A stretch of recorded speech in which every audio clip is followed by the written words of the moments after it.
अस्सलाम वालेकुम class third year बच्चों, कैसे हो आप लोग सब। अच्छा बच्चों, हम लोग एक बुक को तो साथ लेके चल रहे हैं। नेक्स्ट जो आपका पेपर है उसकी पेपर बी उसका भी आपको लेक्चर दिया करूँगी, उसको जो है ना साथ साथ ही लेके हम लोगों ने चलना है। तो आज हम लोगों ने पढ़ना है centriole and microtubule organising centre. Microtubule organising centre यानी कि ये ऑर्गेनाइज्ड कैसे हुई होती हैं।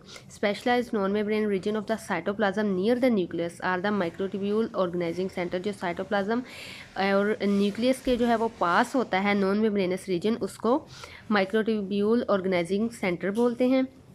ये सेंटर जो है उसके पास डेंस मटेरियल होता है और ये लार्ज नंबर ऑफ माइक्रोट्यूब्यूल्स जो है उसको राइज करते हैं। माइक्रोट्यूब्यूल्स जो है have different functions in the cytoskeleton. Cytoskeleton में इसके डिफरेंट फंक्शंस होते हैं। सेंट्रियोल जो होते हैं बच्चों, centre one type of centre give rise to the centriole, यानी कि सेंट्रियोल जो है वो right angles of each other इसके प्रेजेंट होते हैं। हर सेंट्रियोल जो है उसके पास 9 ट्रिपलेट माइक्रोट्यूब्यूल्स मौजूद होती हैं। और माइक्रोट्यूब्यूल्स जो होती हैं वो रेडिएट करती हैं सेंटर से और डुप्लीकेट होती हैं सेल डिवीजन के दौरान, ये डुप्लीकेट हो जाती है। और सेंट्रियोल कंट्रोल करता है क्रोमोसोम्स की मूवमेंट को भी। जब डुप्लीकेशन हो रही होती है तो इसकी जो है वो मूवमेंट उसको भी कंट्रोल करता है। Then vacuole and vesicles and vacuoles जो होते हैं वो मेम्ब्रेन इनक्लोज सैक्स होते हैं, यानी कि सैक्स में जो है वो इनक्लोज हुए होते हैं सेल्स के साथ। और ये लार्जर जो वैक्यूल्स होते हैं बच्चों वो लार्ज होते हैं देन द वेजिकल्स। तो इसके वेरियस फंक्शन है। ये क्या कहते हैं कि ये फूड बाय फिगोसाइटोसिस और fresh water points have contractile vacuoles, यानी कि इनके कॉन्ट्रैक्टाइल वैक्यूल्स होते हैं जो कि एक्सेस वाटर को सेल्स से जो है वो मूव करने के लिए भी यूज़ किए जाते हैं। कुछ वैक्यूल्स बच्चों अक्सर ऐसे होते हैं जिनमें जो है वो पिगमेंट मौजूद होता है जो कि कलर देता है सेल्स को। फॉर एग्जांपल मेलानिन पिगमेंट हमारी स्किन का जो है वो कलर जो इसमें प्रेजेंट है उसको मेलानिन पिगमेंट बोलते हैं। तो जितना मेलानिन पिगमेंट हमारी स्किन में प्रेजेंट होगा उतनी ही हमारी स्किन जो है वो डार्क होगी। तो some protozoans have vacuoles for storing food, यानी कि कुछ प्रोटोजोन ऐसे भी होते हैं जो कि वैक्यूल्स को एज अ फूड स्टोर के तौर पे यूज़ करते हैं। दैन न्यूक्लियस, तो न्यूक्लियस जो है वो हमें पता है कि न्यूक्लियस के अंदर हमारा जेनेटिक मटेरियल होता है जो कि हमारे जीन्स को कंट्रोल करता है, हमारी कैरेक्टरिस्टिक्स को कंट्रोल करता है। तो इन्फॉर्मेशन हमारे डीएनए की जितनी भी है आरएनए की ट्रांसक्राइब्ड वो न्यूक्लियस में होती है। और ट्रांसलेशन का प्रोसेस प्रोटीन के साथ भी न्यूक्लियस में हो रहा होता है। और इसके अलावा जो स्पेसिफिक एक्टिविटीज़ डिटरमिन करनी होती है वो भी सारी की सारी जो है वो न्यूक्लियस कंट्रोल करता है।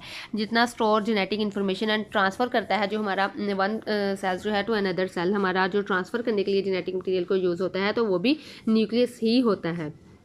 Nuclear envelope enclose the nucleus, यानी कि न्यूक्लियर उसके नाम से बच्चों पता चल रहा है इन्वेल्प, यानी कि न्यूक्लियस जो है वो न्यूक्लियर इन्वेल्प के अंदर इनक्लोज होता है और ये सेपरेट करता है न्यूक्लियर मेम्ब्रेन को साइटोप्लाज्म से। और कॉन्टीन्यूस होता है ये endoplasmic reticulum the number of the points. और ये डबल मेम्ब्रेन स्ट्रक्चर होता है बच्चों। और इसके दरमियान में जो है एक स्पेस होती है जिसका डिफरेंस जो है वो 20 से 40 नैनोमीटर होता है। और लेयर होती है प्रोटीन की प्रेजेंट जो कि जो है वो इनर मेम्ब्रेन को जो है वो न्यूक्लियर साइड पे होती है इनर मेम्ब्रेन के साथ। और ये मेंटेन करती है शेप को न्यूक्लियस की, और मेंटेन करती है ऑर्गेनाइजेशन ऑफ जेनेटिक मटेरियल, यानी कि उसका जितना जेनेटिक मटेरियल है उसकी ऑर्गेनाइजेशन को कंट्रोल कर रही होती है। तो न्यूक्लियर इन्वेल्प जो होते हैं बच्चों उसके जो है परफोरेटेड पोर्स होते हैं, उसके पास उसका डायमीटर जो पोर्स का होता है वो 100 नैनोमीटर होता है।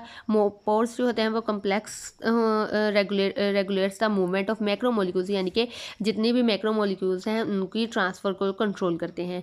Process of the nucleus give the nucleus direct contact with endoplasmic reticulum. और ये पोर्स जो होते हैं वो कंपोज हुए होते हैं globular and filamentous granular proteins के साथ, और प्रिवेंट करते हैं डीएनए को कि यहाँ से लीव ना करे, बल्कि जो है वो आरएनए को मूव आउट करने में हेल्प करते हैं। तो नेक्स्ट जो है वो क्रोमोसोम्स है। क्रोमोसोम्स का हमें पता है कि nucleoplasm is the inner mass of the nucleus, और न्यूक्लियोप्लाज्म जो है वो कंटेन होता है क्रोमोसोम्स पे। डीएनए ऑर्गेनाइज करता है with proteins to form the chromosome, यानी कि डीएनए ऐसे उसकी ऑर्गेनाइजेशन करता है प्रोटीन्स की जो कि क्रोमोसोम्स बनाती हैं। हमें पता है क्रोमोसोम्स जो होते हैं वो थ्रेड लाइक स्ट्रक्चर होते हैं, और जब सेल डिवीजन हो रही होती है तो उसके फेज़ में ये जो है वो क्रोमेटिन की फॉर्म में जो है वो आ जाते हैं। तो क्रोमेटिन की मोस्टली फॉर्म में ये जो है कंडेंस्ड फॉर्म में अपीयर होते हैं। और जब जो है वो डिवीजन नहीं हो रही होती तो ये जो है वो थ्रेड लाइक स्ट्रक्चर की फॉर्म में मौजूद होते हैं। तो इसके अलावा हमें पता है कि ह्यूमन की सेल्स के पास 46 क्रोमोसोम्स जो हैं वो मौजूद होते हैं न्यूक्लियस में। और इसके अलावा जो है वो 20 जो है इसके अलावा सेक्स सेल्स होते हैं। Eggs and sperm have only 23 chromosomes in womens, ठीक है। 23 यानी कि 23 तो उसका प्लस करेंगे तो 46 क्रोमोसोम्स होगा। न्यूक्लियस मोस्ट विजिबल स्ट्रक्चर होता है और नॉन डिवाइडिंग न्यूक्लियस जो है उसको न्यूक्लियोलस बोलते हैं। ये नॉन मेम्ब्रेनस बॉन्ड स्ट्रक्चर होता है और इसका फंक्शन क्या होता है कि ये राइबोसोम्स को सिंथेसाइज करता है और इसके अंदर 1 और 2 जो है वो न्यूक्लियाई मौजूद होते हैं। डिपेंड करता है ये स्पीशीज़ की और सेल्स रिप्रोडक्टिव साइकिल पे, और इसके जो है वो मोस्टली 2 से 3 न्यूक्लियोलाई जो है वो मोस्टली सेल्स में जो है वो प्रेजेंट होते हैं। न्यूक्लियस जो है वो स्फेरिकल होता है और रफ होता है, रफली स्फेरिकल होता है, यानी कि स्फेरिकल तो होता है लेकिन इसकी एक जो है वो फन शेप जो है वो नहीं होती। इसके अलावा मैस जो है वो densely strained granules under the electron microscope, अगर इसको हम इलेक्ट्रॉन माइक्रोस्कोप के थ्रू देखेंगे तो हमें ये जो है वो डेंस फॉर्म में नजर आएगा। और ये जो है वो nucleoli are present at the nucleolar organisers, और ये स्पेशलाइज्ड रीजन होते हैं क्रोमोसोम्स के लिए, जहाँ ये कंटेन होते हैं multiple copies of the genes for ribosome synthesis, के ये राइबोसोम्स की सिंथेसिस कर सकें। इनके पास जो है वो इतनी कॉपीज़ मौजूद होती हैं कि ये राइबोसोम्स की सिंथेसिस में हेल्प कर सके। राइबोसोम्स जो हैं वो प्रेजेंट होते हैं various stage of the reproduction पे, और actively growing cells can produce about 10,000 ribosomes पर मिनट, यानी कि 1 मिनट के अंदर जो है वो 10,000 कॉपीज़ जो हैं वो ये तैयार कर सकते हैं। इनके पास इतनी कैपेबिलिटी होती है। ठीक है बच्चों, अगर कोई क्वेश्चन वगैरह पूछना हो तो आप मुझसे पूछ सकते हैं।